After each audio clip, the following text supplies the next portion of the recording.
Hello, everyone. Phil Lee returning with another episode of Civil War Chat. Today is Monday, the 25th of April, 2022. And our topic today is the Academy's blind spot on tariffs. So before we get into that, let me just make the point that what we're going to discuss is how tariffs were indeed an important issue in the Civil War, even though most academics will deny that. And we'll address the reasons why they do that. But it's all found here, that and more. What we're going to discuss today and more is found in Causes of the Civil War by Philip Lee. One of the points about this book that is significant is it looks at the causes of the Civil War from both the Northern and Southern perspectives. Almost all academic historians today are so determined to blame the South, they've already blamed the South for it. So they don't even really look at why the North went to war, except for they come up with phony explanations of preserving the Union and that sort of thing. Nonetheless, I'll get into that. The book is $22 at Amazon. If you want an autographed copy, you can get it from me by emailing me, Phil_Lee, L-E-I-G-H, at me.com. If you buy it and you like it, please give us 5 stars at Amazon. It really helps us out. And a lot of you have been doing it, so please keep it up. It really helps us out. It really helps you and me together defend Southern heritage. Now, to my address today. Most academic historians fail to understand that differences over tariffs were indeed an important cause of the Civil War, because they have failed to appreciate that the Northerners' true perspective on tariffs at the time. They didn't really appreciate that true perspective. The academics' reflexive argument is the following mantra. There was no reason for the South to go to war over tariffs because the rates had been declining for 15 years prior to secession and were at a new low on the eve of secession. See, they keep looking at there was no reason for the South to go to war over tariffs. But what's true, that statement, of course, is, although true, it's really irrelevant. And that's because it was the North, not the South, that went to war over tariffs. Northern manufacturers could not tolerate or would not tolerate a low tariff Confederacy on the southern border, because that would incentivize Southern consumers who had previously purchased merchandise from the northern states for at least 100 years. They would now switch their purchases to manufactured goods from Europe instead of New England and the Middle Atlantic states. Consider the following. First, the tariffs on dutiable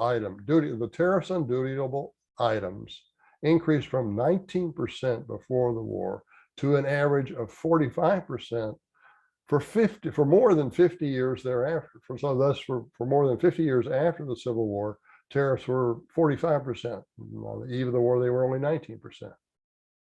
In fact, rates did not drop until Democrat Woodrow Wilson, who lived in the South as a boy, became president.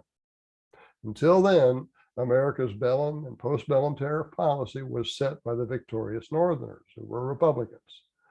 The switch in perspective for the academics, it so shocks them that they will reflexively complain, and they'll make this point: hey, nothing that happened after the war can be used as an explanation for what it caused it. But that argument is self-contradictory to their own assertion that the North went to war in order to preserve the Union, because after the war, all the Confederate states were indeed readmitted to the Union. That was an outcome. That was one outcome of the war, just as high tariffs were another outcome of the war.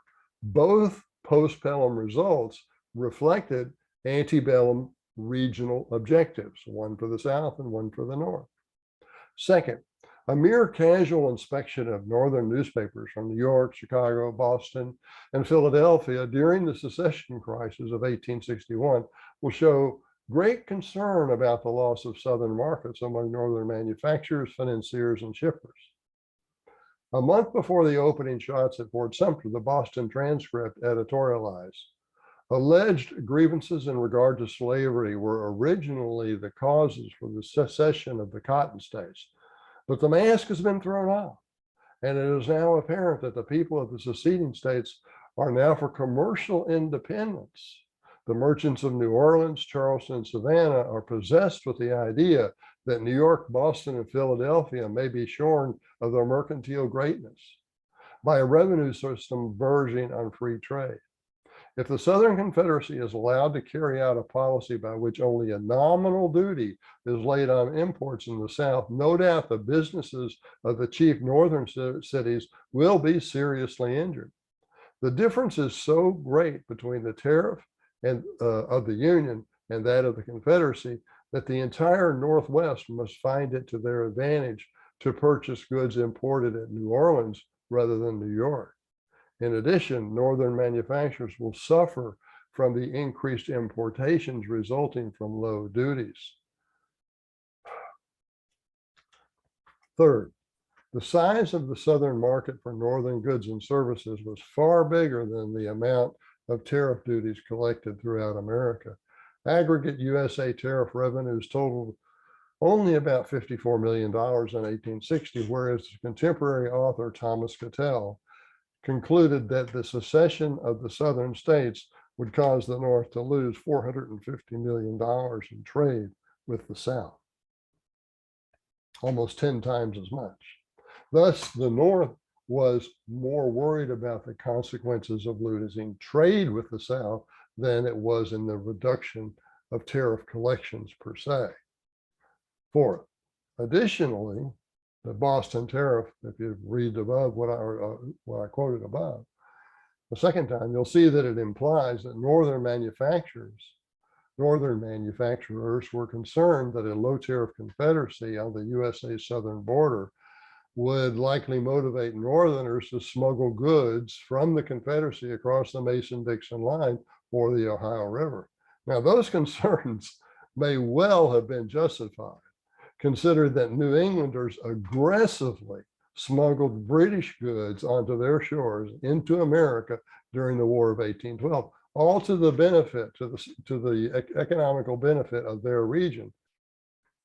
Now, bear in mind that such smuggling, when it is done for the purpose of evading import duties, and would therefore amplify the loss of USA tariff collections in a post-Southern secession environment, should it had it developed. Nevertheless, a recent visit to an online Civil War forum reveals that some Southern supporters continue to erroneously argue that the South paid 80% of tariff revenues on the eve of the Civil War. We must stop making that argument.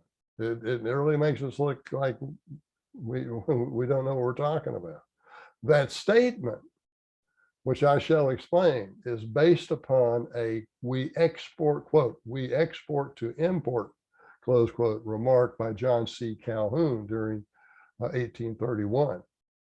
On the threshold of the Civil War, however, Southern states likely accounted for no more than of the tariff duties than their 30% proportional share of America's population. Now, Calhoun's 1831 statement that in the South, quote, we export to import, requires explanation.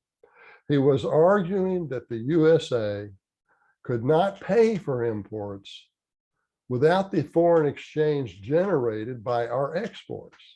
Now, since the South accounted for 80% of exports, Calhoun was arguing that the South's exports provided 80% of the foreign exchange required to buy imports. Now, that argument was valid in the 1830s and the 1840s. In fact, it was valid until California gold began to be absorbed into the economy.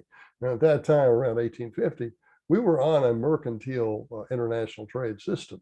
If you had a trade imbalance, if you imported more than you exported, you had to make up that deficit with gold.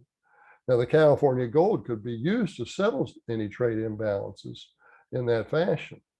And so Calhoun's remark was not so relevant when there was an abundance of California gold. Now, by the time, however, that gold, significant quantities of that gold began to work its way into the economy, Calhoun was already dead, or nearly so. He had not much time to live. So to recapitulate, and this is the important point, this is what the Academy does not understand, because they're so used to blaming the South for everything. What they don't understand generally is that it was the North that went to war over tariffs and not the South. Again, just a reminder, get this kind of information. Causes of the Civil War by Philip Lee, $22 at Amazon. It'll be $26. I had a $4 on it. $26 if you want an autographed copy. You can get it by emailing me, Phil, PHIL_Lee, LEIGH. Let me also mention at this time, I don't know what my publisher is going to be doing with the prices, but inflation seems to be everywhere. And as some of you know, Amazon has already raised their fees that they're going to charge third parties to, they're going to charge third parties for fulfillment of orders. So you may want to get this before there's a price increase. I'm hoping there won't be one, and I'm not predicting that there will be one, but just, look at your experience, look at what's happening. Okay, that's our show for today, and I want to thank you for watching. I look forward to seeing you next time.